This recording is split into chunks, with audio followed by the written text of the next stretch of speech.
সুপ্রভাত বন্ধুরা, ঈশ্বরের নাম নিয়ে আজকের দিনটা শুরু করলাম। মাধ্যমিক শেষ হয়ে গেছে, তাই তোমাদের কাছে আবার নতুন ভিডিও চলে এলো। দেখো, আজকে রান্না করে নিচ্ছি সজনে ফুল। সজনে ফুল খাওয়া খুবই উপকারী। তোমরা কে কে খেতে ভালোবাসো আমাকে কমেন্ট করবে। এর সঙ্গে ছিল ফুলকপি, আলু, মাছ, পেঁয়াজ এবং পেঁয়াজ কলি দিয়ে একটা। বিকালে আমরা একটু বেরিয়ে পড়েছিলাম, এসে খেলাম ম্যাগি। আর রাত্রিরে রান্না করেছিলাম গরম গরম পরোটা, আর তার সঙ্গে নিজের তৈরি করা কাসুরি মেথি দিয়ে চিকেন। কাসুরি মেথির রেসিপি যদি কেউ চাও আমাকে কমেন্ট করতে পারো।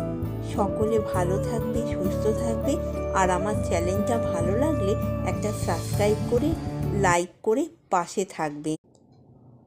টাটা বন্ধুরা।